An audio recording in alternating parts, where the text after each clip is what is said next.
continuously without having to do a bunch of work all the time. And by the way, my favorite time in history is the time I got paid my first dollar from passive income. So if you have a low income, it doesn't mean, for example, you have to wait until you have a high income to actually make money. And most of those videos on YouTube that you basically see, they all talk about two ways of making passive income. And it's usually, for example, hey, you want to put your money into equities like stocks, or you want to put your money into physical assets like real estate. And it's not to say like those are not good things to put your money into, but they're not the only ways. And usually with those ways, the amount of money you can actually make is a lot lower. And there's also requirements to actually get involved with those entire investments. For example, just to make $40,000 a year in passive income in the stock market, you're gonna need somewhere like around $500,000, making 8% a year. To make that money, for example, in real estate, well, before you buy the property, you gotta qualify, you gotta have a down payment, you gotta have tenants, and you also have the money aside when you actually have vacancies. There are limits to these things. There are entry points. So in this video, I'm gonna tell you about the other three ways to make passive income. So in total, there's gonna be 5 ideas here as far as how to go out there and make some proper passive income, even if you have a low income. And there is one thing I do want to say. As you watch this video, you pick one, you work on it, but in reality, you can do a multitude of these at the same time and just build it up even more and more and more. One goal I will tell you to say is just have one bill in mind and work towards covering that bill first. And before you know it, your passive income covers every single bill you have. Now, as always, guys, do me a favor and smash the like button. I appreciate it a ton. And we also have a goal to get to 500,000 subscribers by the end of the year. So subscribe to the channel right now to get more information on business and investing and everything else. And I also appreciate it a ton. Now, the very first thing is, guys, before we get started here, I want you guys to comment down below this, okay? Comment down below. How much money in passive income do you need right now to cover absolutely every single bill you have right now?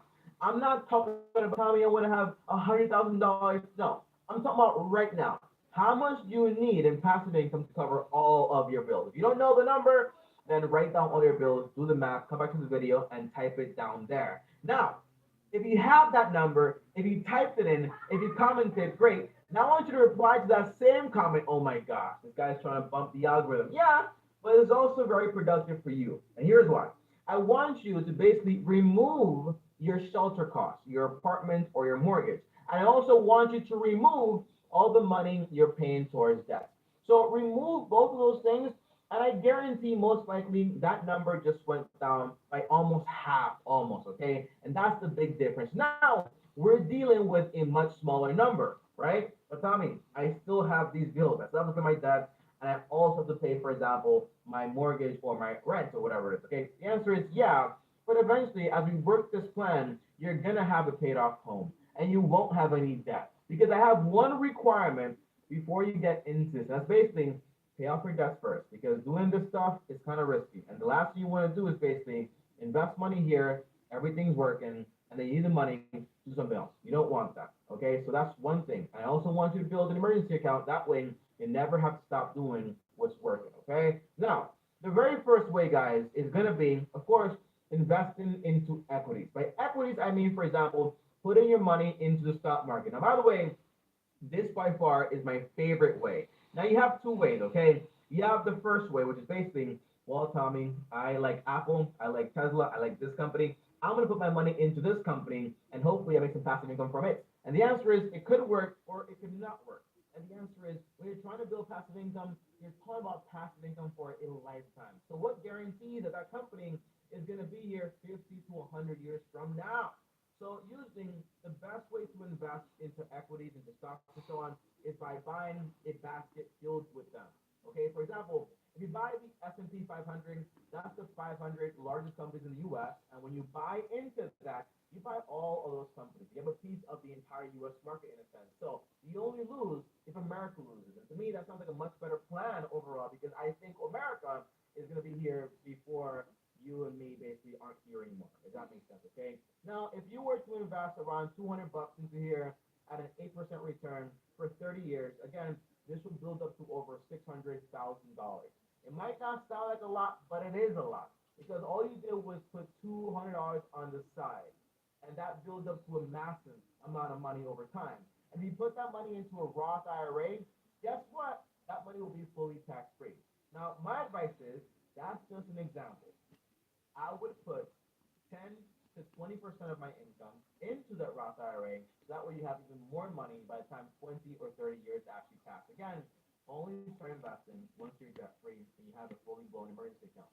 Too many people, they start, they have to stop, take money out, pay taxes to cover things, okay? You don't want to be that person. Do things when you're ready, not when you want to. Now, number two is physical assets like real estate. Real estate is pretty good. Now, I bought my first property here, and I want to say one thing. A personal property is not an investment. If you buy a property for $100,000 and it goes up by 3-5% a year, and after 30 years you have, for example, a $300,000 valuation or whatever, well, in reality, how much taxes did you pay? How much maintenance did you do? You know what I mean? So overall, all the costs of owning a physical property for that long, guess what? It eats into that profit. But in reality, usually what's going to happen is you're going to basically break even. But as far as an investment property, like a rental property, you always hear about BRRRR, which is BRRRR, four R's, for basically you buy, you rehab, you rent, you refinance, and you basically repeat over and over again. But they never tell you about IRI. And that basically stands for I regret it. Because a lot of people get into these deals and they keep basically leveraging and leveraging and leveraging. And before you know it, they have a bunch of loans here and there, and things don't work out their way. So my way to buy a rental property is very different.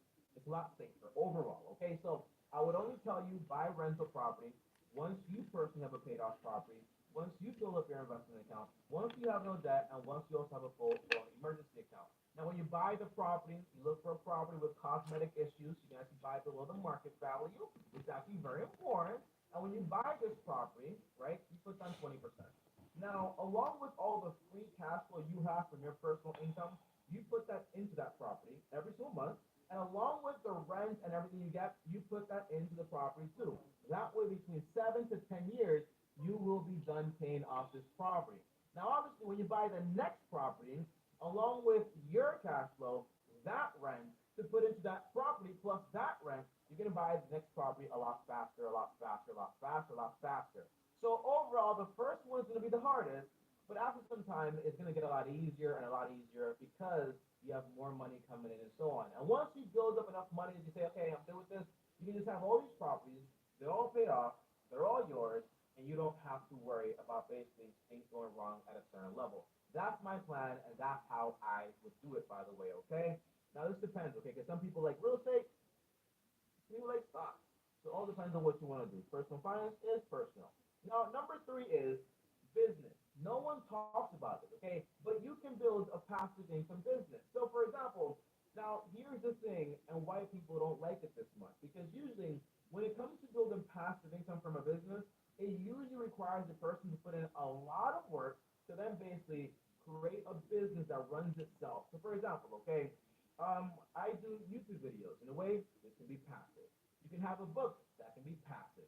You can have, for example, an affiliate marketing website that can be passive. You can sell products and drop shipping that can also be passive, okay?